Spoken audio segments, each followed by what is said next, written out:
De un tema que ha recobrado actualidad porque había sido el centro de las noticias allá por el año 2017. Hola Marina, hola, bienvenida. amor, hola. Muy bien. Gustavo Cordera, de él estamos hablando, cantante en su momento. Digo en su momento porque la Bersuit Vergarabat, así se llama la banda, luego continuó su camino sin él continuó su carrera como solista, pero recordarán ustedes, recordás muy bien vos Marina, sí, pero le vamos a refrescar la memoria a nuestros televidentes. En 2017, Gustavo Cordera dio una charla para los estudiantes de periodismo de la Escuela TEA, del taller Escuela Agencia. Y allí habló de una manera muy particular, no la voy a calificar previamente, ya la vamos a hablar. Repudiable. Sí, por eso, pero digo, quería esperar a que saliera al aire para comentarles, porque Cordera volvió a hablar ahora sobre el tema, pero quiero recordarles lo que fue en 2017 su frase, lo que dijo sobre las mujeres, el sexo y la violación. Escuchémoslo a Gustavo Cordera en 2017 y después vamos a hablar de lo que dijo ahora, en estas horas. Escuchemos. Hay mujeres que necesitan, porque son histéricas, y necesitan para tener sexo ser violadas porque lo necesitan y psicológicamente lo necesitan porque tienen culpa y porque no quieren tener sexo libremente. Necesitan y quieren jugar a eso. A mí no me gusta jugar a eso, pero hay gente que sí le gusta jugar a eso. Denuncias de abuso. Aldana coge con pendejas desde hace muchos años. Ahora es abuso, ¿se llama eso? Sí, eso es son otra de las aberraciones de la ley. ¿Cuál es la aberración? ¿Cuál es la aberración? Y la aberración es que una pendeja de 16 años con una concha caliente así te quiera coger y vos no te la cojas. Eso es una aberración. Me quedo paralizado. Repudiable, repudiable. 2017, no tengo retorno acá del piso. 2017, 2025, sigue sonando igual. No ha cambiado porque ahora vamos a escuchar las excusas que dio anoche en el programa de Mario Pergolini. Las había dado también con Pedro Rosenblatt. Que terminó pidiendo disculpas. Y sí, porque somos todos personas que tenemos mucha sensibilidad por los derechos del otro. El prójimo es el otro, pero después lo llamamos a Cordera y le hacemos hablar, fiesta. Y lo limpiamos, lo lavamos. Sigo sin retorno acá. Pero lo que quiero decir es esto. Antes de escuchar lo que decía Cordera anoche y también con Pedro Rosenblatt.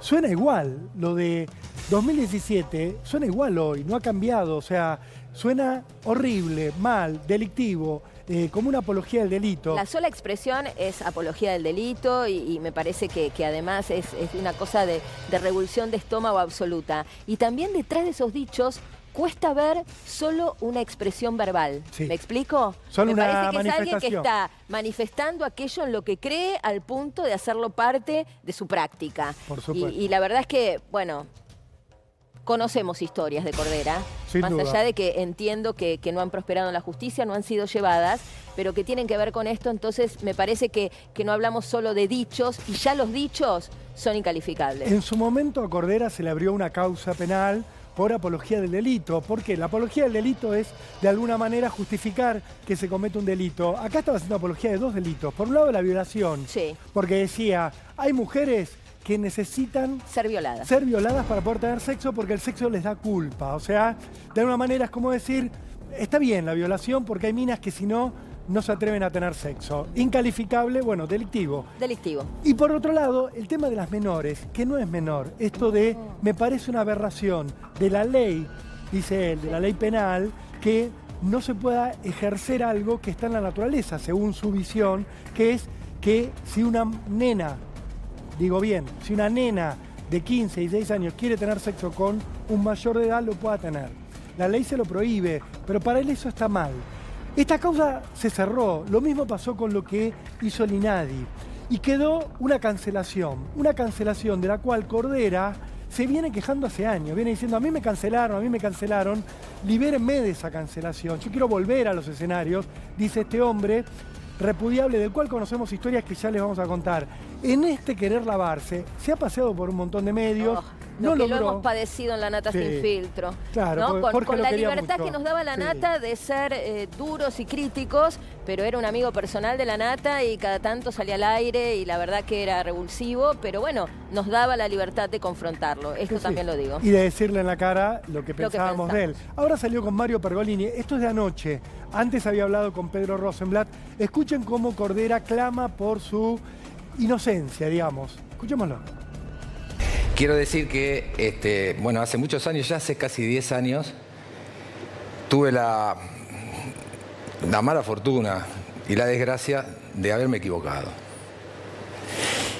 Dije algo en un momento histórico y en un lugar de una manera desubicada, de una manera que lastimó a mucha gente.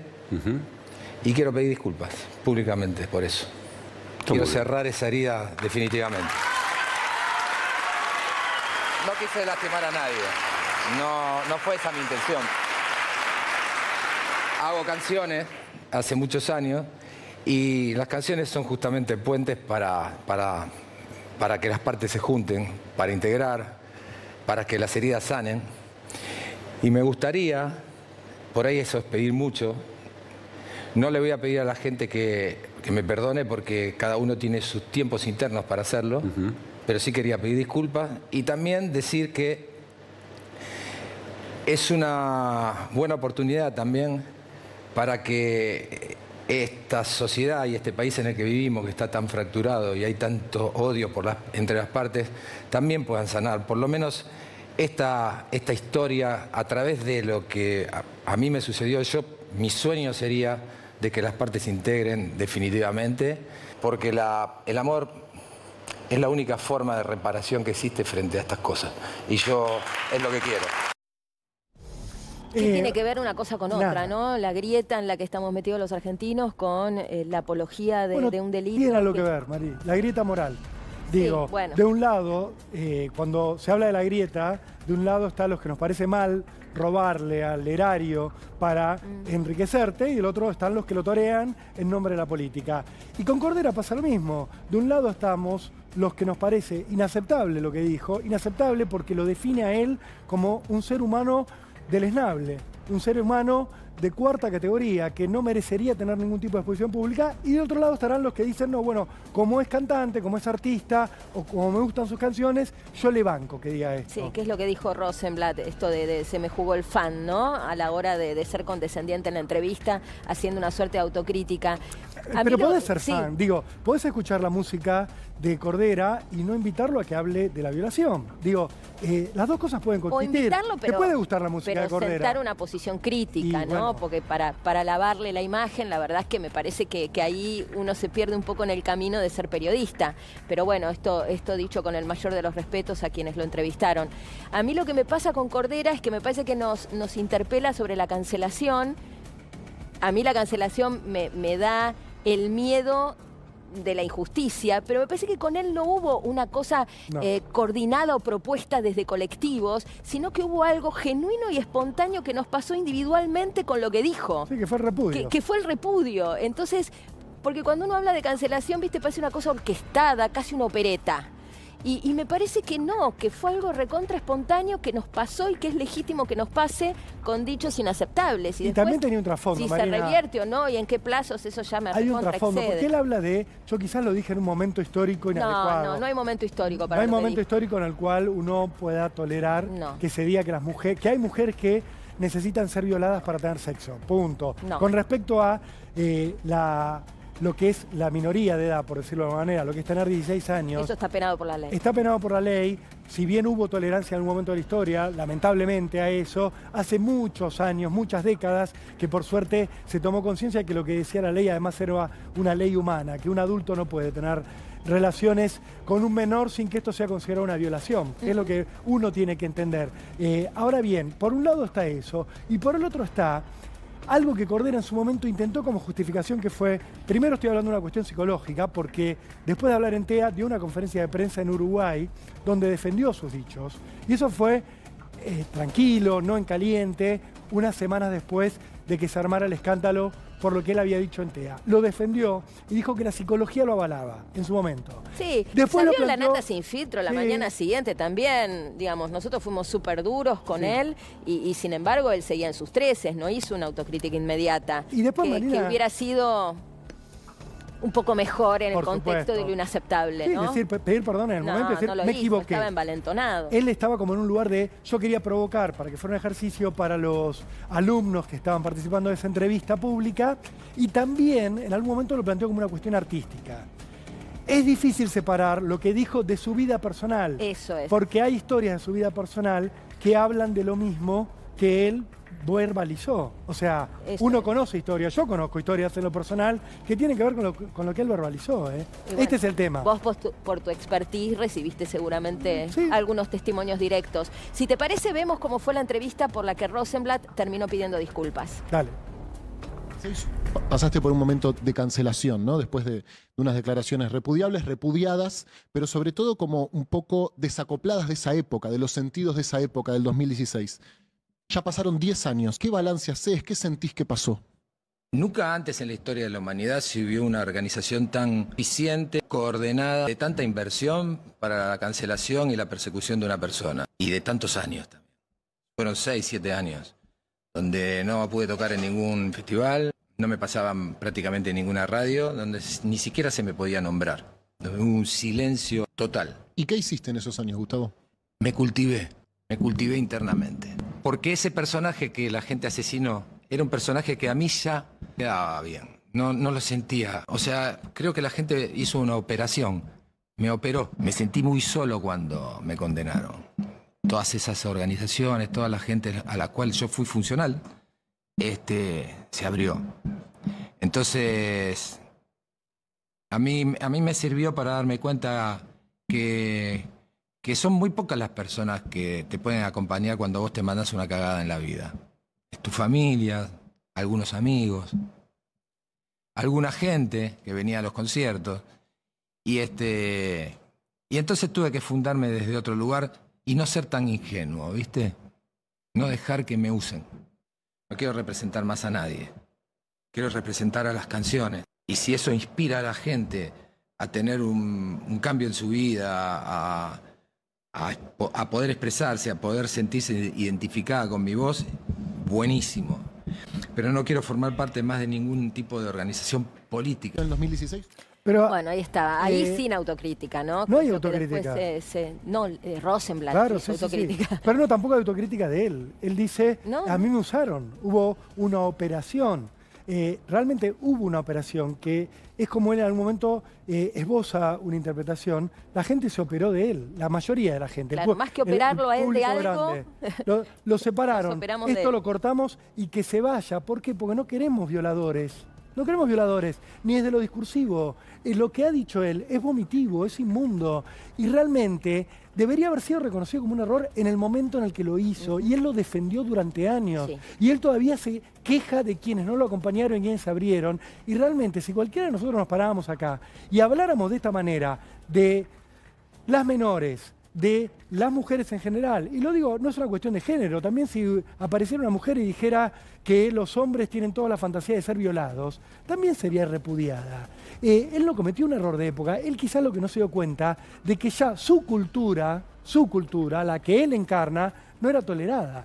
Ese es el problema de época que él tuvo, que esta cultura que tenían muchos rockeros, hay canciones en la historia del rock que hablan y festejan y celebran lo que es una nena de 15 años, ¿sí? Hay una canción de Chuck Berry que es Dulce Niña de 15 años y habla de ella como si fuera una mujer adulta. Hay una cultura de cierta parte del rock que avalaba el abusar de menores y el de abusar de mujeres adultas. Él la encarnaba. Lo que él no se dio cuenta era que ya no había más tolerancia en la sociedad, que la sociedad había cambiado. Pero su cultura era esa. Sí, por eso la defendió tanto. Y vuelvo al punto, yo no creo que haya habido una cuestión orquestada, ¿viste? No fue la Sinarquía Internacional queriendo sacarse de encima a Cordera, no sos tan importante, nunca lo fuiste. No. Me parece que hubo una reacción espontánea e individualísima, pero la suma de individualidades de un resultado colectivo. Pero más allá de que haya sido impulsado, promovido o hecho el punto, subrayado, lo que dijo haya sido subrayado por alguno colectivo, me parece que a mí lo que me pasó con él es individualísimo. Individualísimo, no está influenciado por ningún colectivo, ninguna operación espuria y ninguna mano negra. Es individualísimo.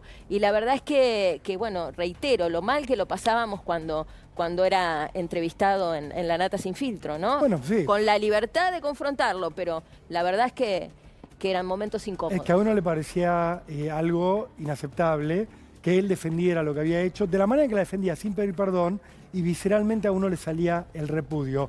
Pedro Rosenblatt, quien lo entrevistó primero, que abrió todo este tema, recibió el repudio de sus oyentes también. Sí, claro. Que le dijeron que obviamente no le gustaba lo blando que había sido con Cordera. Tuvo que hablar en las últimas horas Rosenblatt para, de alguna manera, justificar su postura frente a Cordera. Escuchémoslo.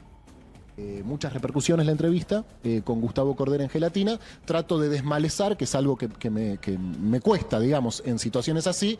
Cordera nos llamó por teléfono y nos dijo que estaba discontento, nos expresó sus diferencias acerca del sentido que tomaron sus canciones en nuestros contenidos y nos pidió conversarlo al aire. Básicamente, ustedes lo saben, acá tenemos los jueves la fábrica de jingles, hacemos 1000 jingles. Este año particularmente se jinglearon 1000 canciones de Versuit. Nosotros sabíamos que iba a generar repudios, obviamente. No es algo que nos haya sorprendido y mucho menos molestado, por supuesto. Hubo voces que me dijeron, no hay que hacerlo, no tenés que hacerlo. Lo dijeron expresamente, ahí también quiero marcar eso. No es que fue algo que nadie vio venir, al contrario, sabíamos que iba a pasar, pero decirle que no también era un problema. ¿Fue un error hacer la nota o fue un error cómo yo hice la nota? Bueno, acá yo separo. El derecho a la palabra para mí lo tiene todo el mundo y entrevistar a cualquier persona creo que es algo que está habilitado. Eso por un lado. Por el otro, che, ¿te da el cuero para hacer esa nota? Bueno, eso es otra cosa. Che, ¿estuviste bien vos como entrevistador en esa nota? Esa crítica la tomo. Lo otro lo defiendo, porque me niego a estar a la derecha del Código Penal, que no le quita el derecho a la palabra a nadie. Ahora me decís, che, vos, Pepe, estuviste muy condescendiente en esa nota. Y te digo, tenés razón, es cierto, se me juegan otras cosas a mí. Hay cosas que no se me juegan, que lo hablaba con mis compañeras, cosas que se le juegan a las mujeres en el cuerpo cuando escuchan a una persona que dijo eso, que efectivamente a mí no me pasa, eso por un lado. Y por el otro lado también se me juega el lado de fan de esa banda, ¿no? Entonces ahí hay una distancia que se manifiesta de manera problemática. Bueno, ahí que se termina embrollando. Qué lástima que a Rosenblatt no le pase por el cuerpo sin tener la necesidad de ser mujer. Eso es ridículo. Entender lo que es una violación, no necesitas ser mujer. Primero, no es una cuestión de género. Y segundo, que no necesitas haber sido violado para poder empatizar con una tragedia semejante. A las mujeres les pasa algo en el cuerpo, a los hombres también, a los que no estamos a favor de que se diga esto, insisto, de violaciones de mujeres y de menores. Nos pasan cosas, no, para ser empático con una situación y para repudiar a alguien que está fuera de foco, no hace falta ser mujer, ser hombre o ser lo que sea. Me parece que sí es genuino cuando dice que se le jugó el fan, o sea, qué sé yo, nada, cada uno es fanático de lo que puede. Y sí creo, él se equivoca cuando dice el Código Penal no le prohíbe hablar a nadie. No, no se trata del Código Penal. El derecho a la libertad de expresión está en la Constitución, no en el Código Penal. Ahora bien, vos elegís a quién le das aire. Yo personalmente hay gente a la que no le doy aire. Yo, si me llama un violador y me dice quiero salir al aire, le digo no. ¿Por qué? No, pero desde una posición periodística, posición periodística, más allá de que cada uno puede tener su límite, en tu caso puntualizás el tema del violador, has hecho notas asesinos, desde una posición periodística con el expediente en la mano y sin ningún tipo de complacencia ni de, vamos a decir, edulcoración, si es que cabe la expresión. Tu entrevista con Máximo Thomsen fue impactante y fue una oportunidad de escuchar hablar, creo que la única, al asesino de Baez Sosa, y la hiciste desde un lugar donde me parece que era periodísticamente inobjetable. Distinto si vos le hubieras dicho pobrecito, pobrecito, pobrecito, como te entiendo. La verdad que se trata de la posición. Hay gente a la que no le das la oportunidad de hablar. Y hay gente a la que consideras que no tiene interés lo que pueda llegar a decir. Digo, Thomsen tenía interés, nunca había hablado. Tenía interés lo que él había dicho. Ahora, que una persona que hace apología del abuso sexual, que hace apología del abuso de menores, hable, y no, ¿por qué le tengo que dar el micrófono? Porque no, digo, cada uno es dueño de su micrófono. Si se lo das, estará a la altura. Uno no debería igual consejo ni a mi hija, pero uno no debería encarar aquellas entrevistas para las cuales no se siente preparado, vamos a decirlo así. Hay un montón de entrevistas que quizá yo no estoy en condiciones de hacer o necesitarían un montón de preparación para estar a la altura del desafío que proponen. Por eso elegiría no hacerlas. Me parece que ahí es donde Rosenblatt reconoce algo, como si él mismo dijera no me dio el pineo, no estaba a la altura o lo que fuere. Qué sé yo, esa parte de la autocrítica me parece que es atendible y me parece que el problema es este, no es el otro. Sí, ¿no? sigue siendo este, ¿eh? Sigue siendo este.